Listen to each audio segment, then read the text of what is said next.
Hey, so I came back on here really quickly because we stopped recording today right after PLC ended, but before our leaders started asking questions, and they actually had some really good questions. And we figured, this is really good information. We need to put it out there for everyone to have the same information. So the questions were two part. One, they were looking at some of the quotes and the questions that are on the test. Turning back to it.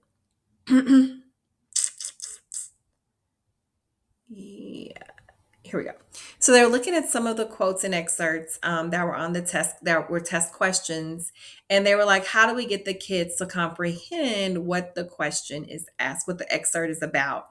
The other question was, how do we get them to remember all of this content, right? So there's a lot of content, and then there's these excerpts that they struggle to read, words they don't know, contemporary or foretold or grim, etc. Right? So the complicated language that are inside of the excerpts. Well, here's the answer. Most of the time, I'm not going to go out there and say all of the time because there are times when you do actually have to read the excerpt. But most of the time, they do not have to be able to read the excerpt.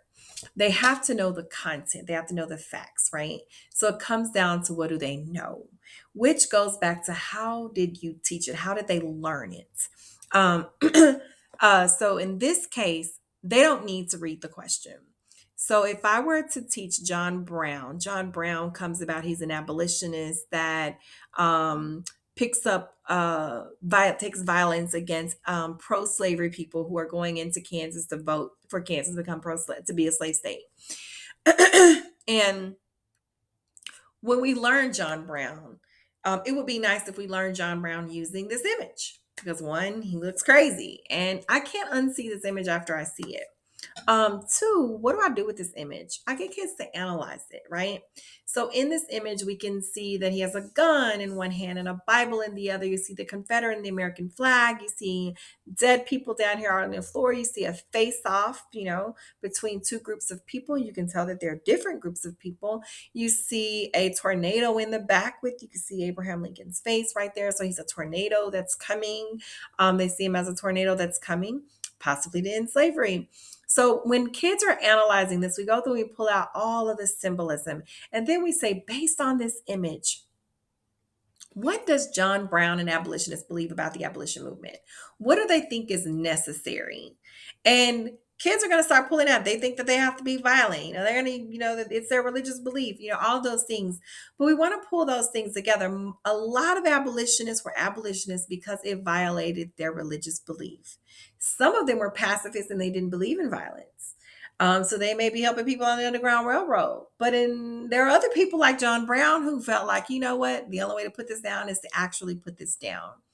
So if I teach it like that, right, and I teach it from a lens of John Brown being a hero or a martyr, you decide what does he think is necessary. And I get the kids to analyze this image. They have the background knowledge of what they're fighting for. They know who he is. And now they're analyzing what he did and they're evaluating him to decide whether or not he's doing it right or wrong, right?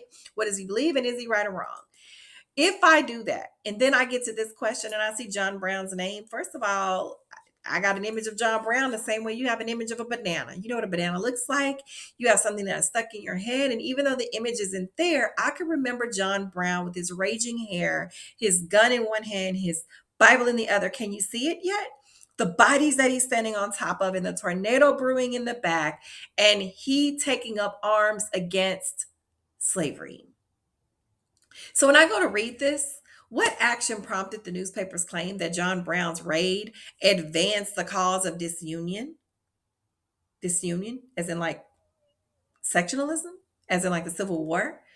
So, what action prompted the newspaper's claim? What did he do? He took up violence. Now, whether you learn him in Harper's Ferry, right? Whether you learn him leaving Kansas and going to Harper's Ferry in Virginia and having another revolt there, then being captured and hung and executed. Whether you go that far with John Brown, you teach both of them, or you simply teach him through that image and the fact that he took up arms against slavery, I'm going to remember that he thought that violence was necessary, that he's an abolitionist and he thought that violence was necessary. I don't really have to read this quote to know that John Brown thought that. This is one of those instances where if I source the document, teach kids to source the document, who's speaking, who are they speaking to, when is this, is there a date, can I place it in a place and time? If I look at 1859, I should be right there before the Civil War starts, and I know what America was like at this time because I've deeply analyzed it, looking at maps, charts, graphs, compromises, and quotes, right? The other thing is let them practice because struggle is good, right? Productive struggle is good. Let them practice through the learning experience because sometimes you get questions like this where they do have to read the excerpts because the excerpts are the answer, right? The excerpts differentiate between one event or the next. So all of these documents students should have read, and they put this in a question literally 2 years ago, right? 2021. Which statement explains one of the motivations behind manifest destiny? Now, in this, I still don't need to be able to read all of it, but I need to be able to read enough of it. And I need to be able to eliminate these quotes based on what they are. So I'm going to say manifest destiny. What is manifest destiny? That is the belief to spread west, right? The belief to overtake all of the land. That's the belief, the motivations behind manifest destiny. I have the God given right to go westward. So I should have read a document that talks about from John O'Sullivan that talks about, or the quote really, that talked about his belief and where he defines manifest destiny. So these are times that try men's soul. I should automatically say the crisis. In this crisis, that is American Revolution. I do order and declare that all persons held as slaves within said designated states, parts of states, and are henceforth shall be free. Okay, so slaves held in certain states are free. That's Emancipation Proclamation, because I should actually read that document. If nothing else, I should at least read that line that tells me the purpose of that document.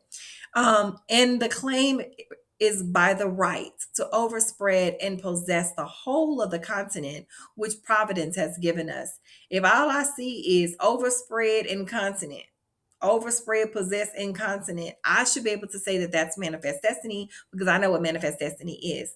In this case, I had to read those excerpts. So I cannot say that 100% of the time you do not have to read the excerpts, but most of the time, and most of the time when the excerpts come in the question form, they don't necessarily always have to be able to read the entire excerpt. Source the document, make sure that they know where the document is coming from or who is speaking.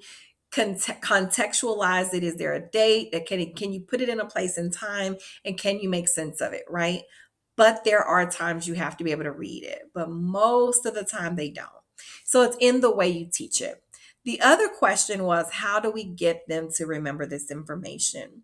Well, sometimes we are so quick to teach and then move right on into the next era, or go ahead and test them and then move on. But before you text them, give them time to practice, give them time to memorize this stuff, right? Because again, we are not a text dependent tested area. We are a content heavy tested area.